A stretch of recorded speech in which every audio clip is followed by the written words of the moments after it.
안녕하십니까 성도 여러분. 지난 한 주간 잘 지내셨습니까? 오늘도 하나님의 말씀으로 영의 양식을 먹고자 합니다. 오늘 우리가 먹을 양식은 창세기 47장 27절 말씀입니다. 제가 말씀을 봉독하겠습니다. 이스라엘 족속이 애굽 고센 땅에 거하며 거기서 산업을 얻고 생육하며 번성하였더라. 오늘 이 한 구절을 가지고 하나님의 말씀을 생각해 보겠습니다. 자, 이 이스라엘이 이제 고센 땅을 들어가서 살게 됐습니다. 애굽 왕 바로가 이스라엘에게 고센 땅을 준 것이죠. 그런데 이 고센 땅은 그 이스라엘에게 있어서는 정말 너무나도 알맞은 그런 땅이었습니다. 그 애굽 나라 나일강 삼각지로부터 북동쪽에 위치한, 그러니까는 이 애굽과 시나이 반도 접경 지역에 있는 땅인데 아주 초원으로 그 초원입니다. 아주 비옥한 초원이. 그러니까는 목축하기에는 너무나도 좋은 땅이죠. 이 애굽 왕 바로가 그 형들한테 너희들이 뭘 하느냐 했을 때 그들이 우리들은 목축을 합니다. 양을 키웁니다. 그래서 이제 그 땅을 얻게 된 거예요. 그런데 이 고센 땅은 사실은 하나님이 정해 놓으신 땅입니다. 하나님께서 왜 그 땅을 이스라엘을 위해서 정해 놓으셨을까요? 세 가지 이유가 있습니다. 첫째는 신앙을, 그러니까 이스라엘의 신앙을 지키기 위해서 하나님이 그 땅을 준비해 놓으셨던 거예요. 여러분, 그 땅은 애굽 나라에서는 구별된 땅이었습니다. 거긴 초원 지역이에요. 원래 그 애굽 나라는 아주 농경 사회로 아주 굉장히 발달한, 그러니까 농업 기술이 발달했던, 거기가 문명 발상지 아닙니까? 게다가 아주 그 당시에는 최첨단 산업이었던 농업 기술이 발달해서 그 나일강 유역의 그 아주 비옥한 삼각지, 농사 잘 되는 땅. 그래서 농업 기술이 잘 발달돼 있죠. 그러다 보니까는 이 목축하는 사람들, 어떻게 보면 그 사람들이 보기에는, 이 애굽 나라 사람들이 보기에는 이 목축하는 사람들은 원시 산업입니다. 그러니까 참 우습게 보는 거죠. 그래서 목축하는 사람들을 다 천하게 봤습니다. 그리고 가증스럽게 봤어요. 그래서 상종을 하지 않았습니다. 그러니까 애굽 나라 사람들이 이 가축을 키우는 사람들을 상종을 하지 않았어요. 근데 처음에는 이 이스라엘과 그 가족들이 처음에는 왕의 그 가축만 고센 땅에서 관리했는데, 나중에는 이 기근이 들어가지고 애굽 나라 사람들이 다 모든 걸 다 그 식량을 살 때 이 가축까지도 결국 왕에게 팔아가지고 그 전 나라의 전 국민들의 그 가축을 전부 고센 땅에 있는 이스라엘이 관리하게 되었습니다. 그러니까 참 그 고센 땅에서 이스라엘과 그 가족들이 크게 산업을 얻게 됐죠.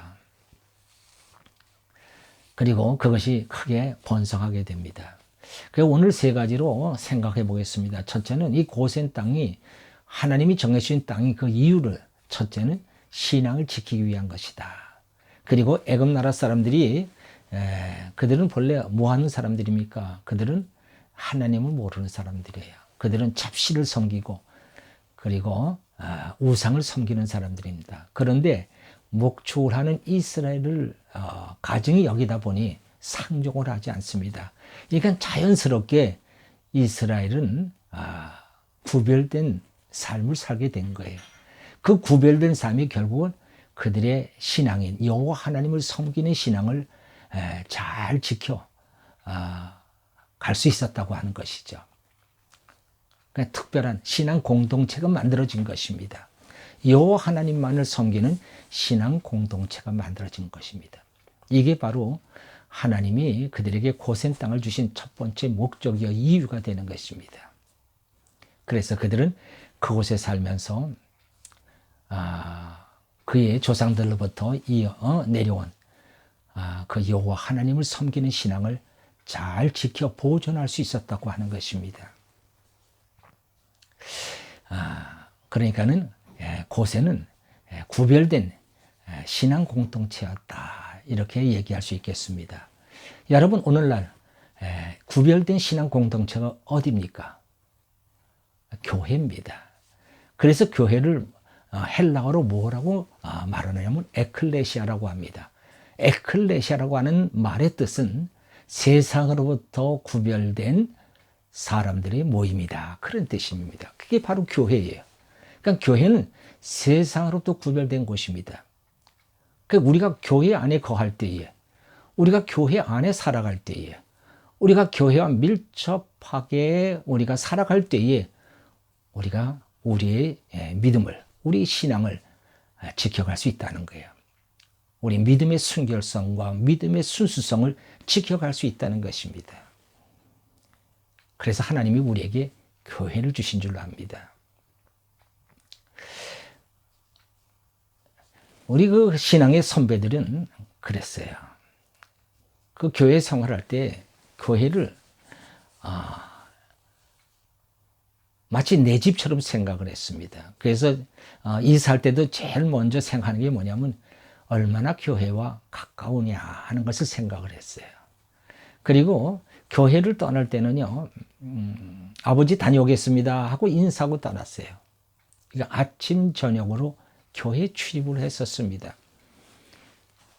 그래서 그들의 우리 선배들이 믿음을 잘 지키고 믿음으로 살 수 있었던 것이죠. 사도 바울은 이렇게 말씀합니다. 디모데전서 3장 15절에서 교회는 하나님의 집이다, 내 영의 아버지 집이라는 거예요. 여러분, 이런 의식을 갖고 있을 때 우리의 믿음이 딱 중심을 잡게 됩니다. 그러니까 교회를 중심으로 살아갈 때 우리가 믿음의 중심을 잡을 수 있다고 하는 것이죠.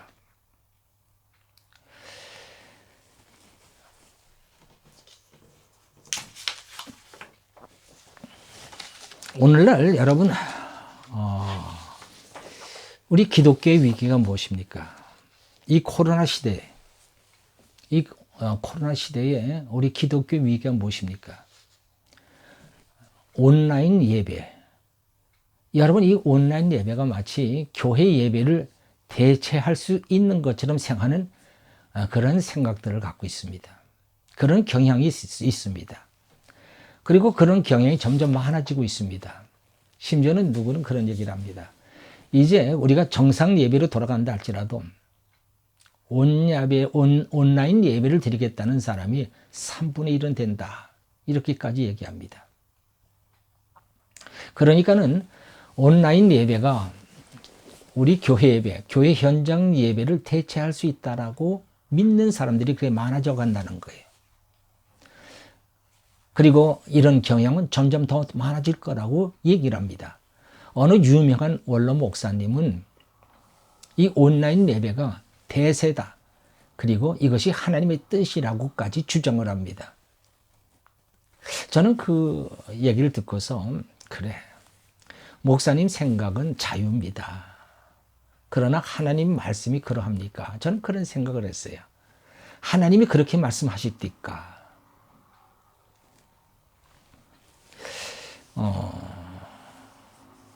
여러분, 디모데전서 3장 15절에 보면요, 사도 바울은 이렇게 말씀합니다. 교회는 하나님의 집이요,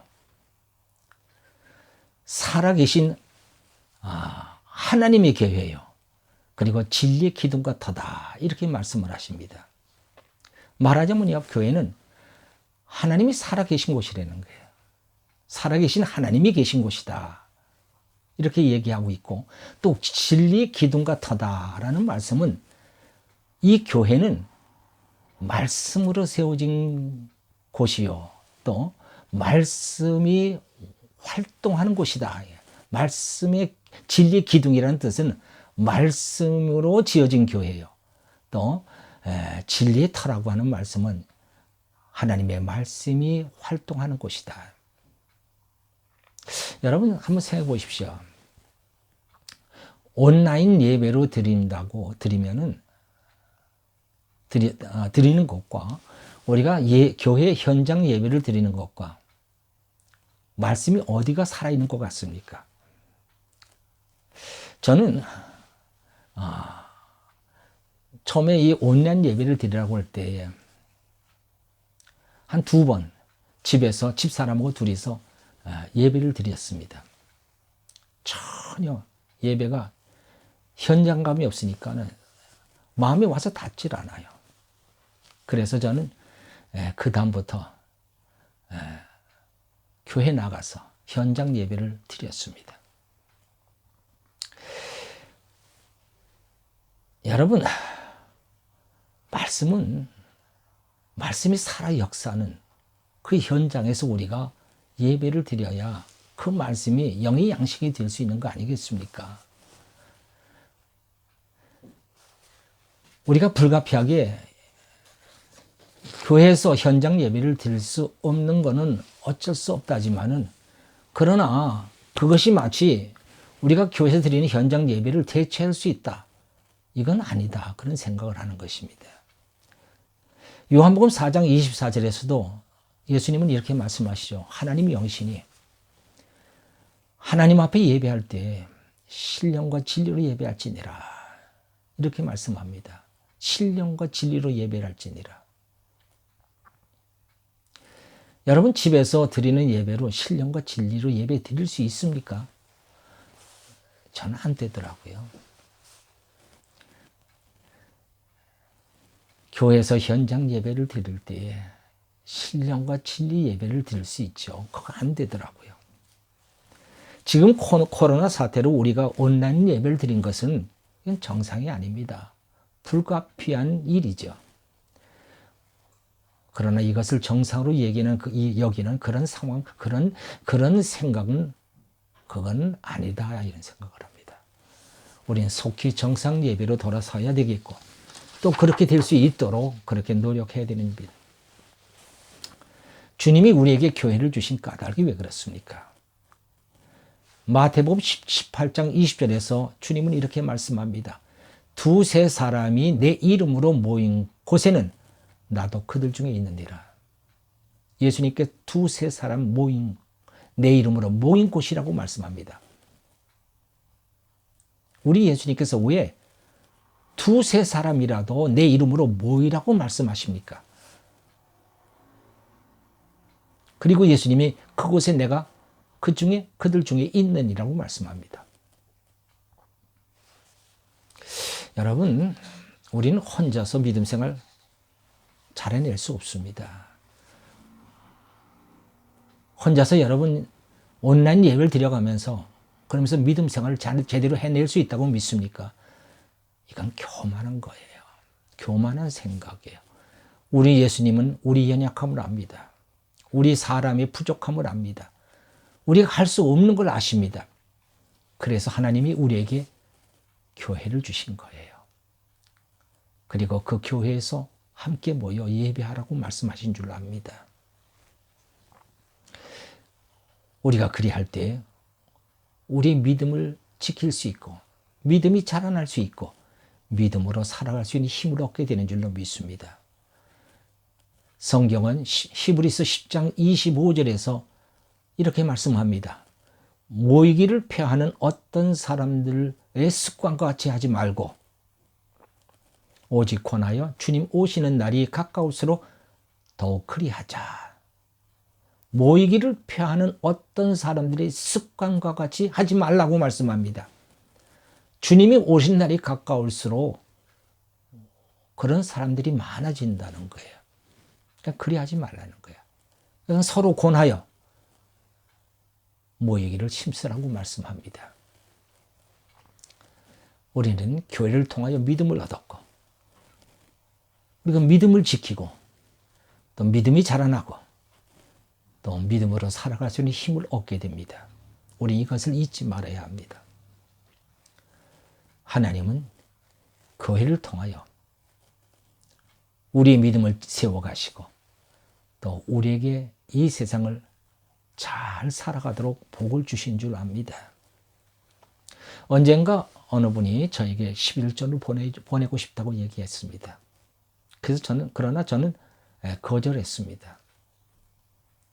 왜냐하면 11조는 그분이 출석하는 교회에 드리는 것이 성경적이고 또 그것이 그분이 하나님으로부터 복을 받는 길이 되는 길이기 때문인 것입니다. 둘째로 고센에서 이스라엘은 산업을 얻었습니다.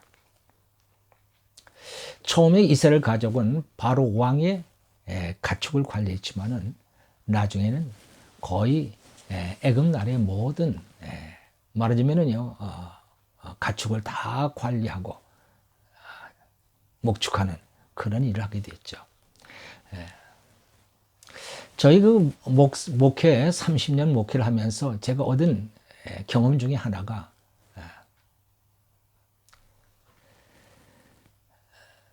직업이 없는 사람이 교회에 들어왔죠. 그런데 그런 사람들에게 하나님은 다 직업을 주셨습니다. 여러분, 하나님은 먹고 사는 우리들의 먹고 사는 문제에 굉장히 큰 관심을 갖고 계십니다. 자식에 대한 부모의 최대의 관심은 먹고 사는 문제입니다. 그와 마찬가지로 하나님의 자녀들의 여러분 먹고 사는 문제, 이거 하나님의 지극한 관심입니다. 하나님은 부모의 마음입니다. 우리 어머니들 자식에게 하는 첫 마디가 뭡니까? 밥 먹었냐 하는 거죠. 엄마한테는 밥이 그렇게 중요합니다. 왜? 그것이 바로 먹고 사는 거니까요. 우리 하나님도 마찬가지입니다. 하나님도 우리 먹고 사는 문제가 그렇게 중요합니다. 우리 산업이 그렇게 중요하다는 거예요. 예수님은 주기도문에서 하나님을 위해서 기도하는 그 기도 다음으로 우리를 위해서 기도할 때에 제일 먼저 기도 제목으로 주신 게 뭡니까? 일용할 양식을 위하여 기도하라고 말씀하십니다. 우리를 위한 첫 번째 기도 제목입니다.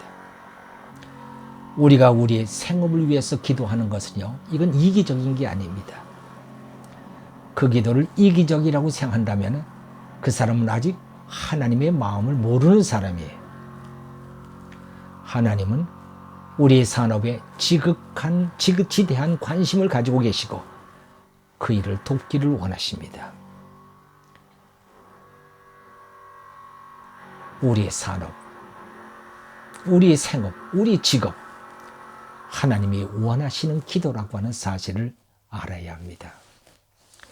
고센 땅에 거주하는 이스라엘에게 산업을 주셨던 것처럼 교회 생활을 하며 살아가는 우리들에게 하나님은 먹고 살기에 충분한 산업을 주십니다. 뿐만 아니라 하나님께서는 그 산업에 큰 축복을 주십니다. 셋째로 생육하고 번성하였더라 했습니다. 70명의 이스라엘 가족이 4대 만에 대략 200만 명이 되었습니다. 여러분, 이 일이 상식적으로 가능한 일이겠습니까? 모든 조건과 환경이 완벽하면 가능하다고 생각합니다. 고센 땅은 생육하고 번성하기에 너무 완벽한 환경이었습니다. 교회 생활에 충실하면 하나님이 우리의 모든 환경을 완전하게 지켜주십니다. 우리의 생활을 책임져 주십니다. 영적으로 병들지 않고 육체적으로 건강을 주시고 사업이나 직장의 일을 번성케 하십니다. 가정의 모든 일을 하나님이 돌봐 주십니다. 자녀를 잘 되게 하시고 모든 일에 평탄함을 주십니다. 이 하나님이 주신 고센의 축복이 우리 모두에게 있기를 주의 이름으로 축원합니다. 기도하겠습니다. 할렐루야. 하나님 아버지 감사합니다. 오늘도 주님께서 우리에게 주신 귀하신 말씀을 다시 한번 생각해 봅니다. 하나님께서 이스라엘에게 고센 땅을 주신 것은 첫 번째 그들의 믿음을 지키기 위하며, 둘째로는 그들에게 산업을 주시기 위하며, 세 번째는 그들을 생육하고 번성케 함이라 하셨습니다. 하나님, 우리가 참으로 이 땅에 살아가는 데 있어서 가장 중요한 것은 바로 교회 생활인 줄 압니다. 이 교회 생활을 통하여 하나님은 놀라운 은혜와 복을 주신 줄 믿사오니 하나님 주시는 귀한 은혜와 복을 받기에 부족함이 없는 자들 되게 하시고 믿음으로 세상을 이기며 하나님의 뜻대로 순종함으로 말미암아 하나님의 귀한 복을 받기에 부족함이 없는 주의 백성들 되게 하여 주옵소서. 감사하고 우리 주 예수 그리스도의 이름으로 기도하옵나이다. 아멘.